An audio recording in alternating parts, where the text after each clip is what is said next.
Good morning, happy Tuesday. Those of you that are out for a while, I wanted to make a video just to get you started on your short story projects today. So if you go to Google Classroom and scroll down to the short story project outline, you're going to go ahead and click that open, and we'll start talking about your short story project.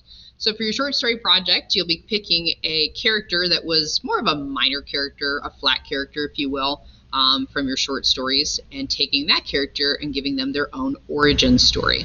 So if you've never heard of an origin story, think about spin-offs, origins from movies. So for example, I always think of like the Marvel movies with like Black Panther or Black Widow, like those are spin-offs, or with Star Wars, like the Han Solo movie was a spin-off or an origin story. So the character that was kind of minor in the story the first time around is now the main character.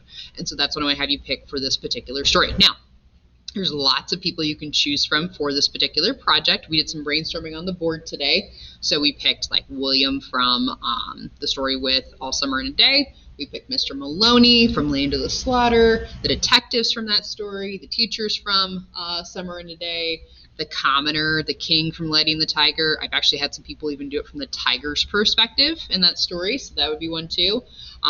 From Gift of the Magi, Jim's story, part of the story.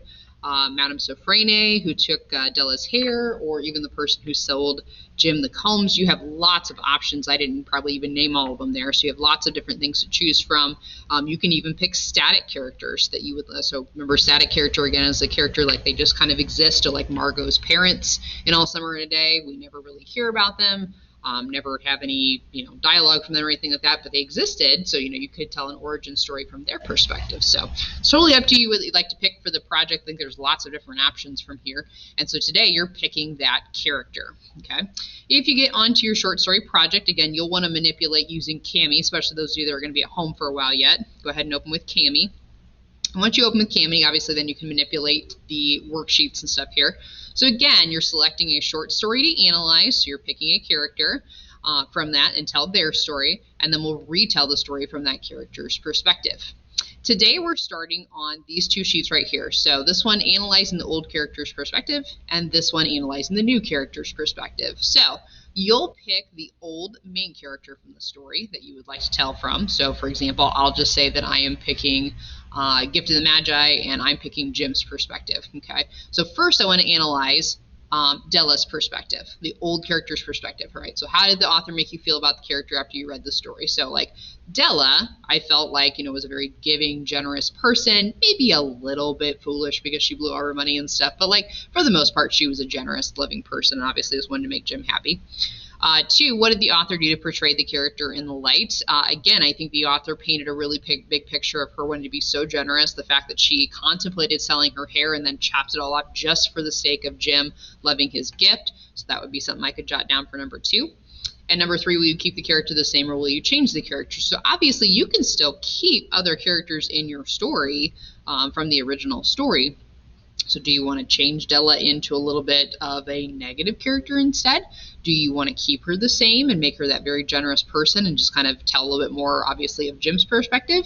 You can do that, okay?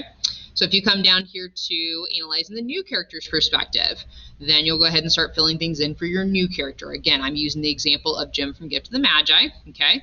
So it says, how would you like your reader to feel about your character after you read your story? Depends what direction you want to take this in. If I wanted to make Jim out to be a bad character, obviously I can change that a little bit there. If I want to keep him the same as the origin story, and he actually, is very nice and generous and obviously kind of freaks out when he comes home and stuff, you can do that too. Two, how will you ensure that the reader feels this particular way? Obviously, you want to create dialogue, or what's the character's motive. So by, like again, if you're going to make him into a negative character, like what was the motive? What made him such a negative character? We'll jot that down here. And then three, why is it important that the reader knows this character's point of view? Why do you want to tell this person's story? So give me a sentence on that, okay? Not looking for a whole lot of writing on these two sheets today. A sentence or two for each box to tell me why you picked these characters, what the character motive is, what are you going to do. So 1 to 2 sentences in these boxes today to start thinking about what character you want to use for this project. Once you have completed these two sheets, again, old character and new character, go ahead and send me an email if you are working from home for several days and let me know that you are done. I'll go ahead and check those over. If I see any problems, I'll let you know. If I don't see any problems, I'll probably just email you back and say, hey, you're good to go. And then tomorrow, we'll move on to the next part. So tomorrow, on Wednesday, we'll be moving on to basically lining up your plot. How do you want to tell your story? Okay, you can use things from the original story as far as like events and those kind of things and stuff, but I'd like to have you create the actual story this time around. Use your dialogue and those kind of things. So obviously we'll go on to plot tomorrow and start figuring some things out with that. And then eventually we'll be getting into your introduction. So we'll see how far your classmates get in class tomorrow, but that's my game plan for the next 2 days. Again, when you get old character and new character completed, go ahead and send me an email so I can go ahead and check those things over. And there is a checklist that I will have you follow as we're going through this project, and it is, I believe, down here. Yeah, I included. Oh, I didn't include that because I printed it off in class. Okay, there is a checklist for me to check off with you and stuff. Shoot, I should include that in this section and stuff. So that's okay. I'll just make a checkboard sheet and stuff, and I'll just do it that way. So there's a checklist to make sure you're doing things. And obviously they just kind of include like one day we're doing plot, one day we're doing introduction. So essentially you have work every day in class, but obviously with you guys being outside of class, you're just doing one task per day, not to make it too heavy for you. All right, if you have any questions, let me know. Again, your short story tests are back as well. If you see anything on their short story test that you have questions on, let me know. Those of you that have requested corrections, I will be sending an email to you today. If you have not requested corrections, again, if you had a 31 or lower, you can do corrections. Please email me and say, hey, I'd like to do test corrections, and I will send you the materials to do test corrections so you can raise your score on your test. Again, any questions, I'm just an email away. Have a good Tuesday, and for those of you not feeling well, hope you feel better soon.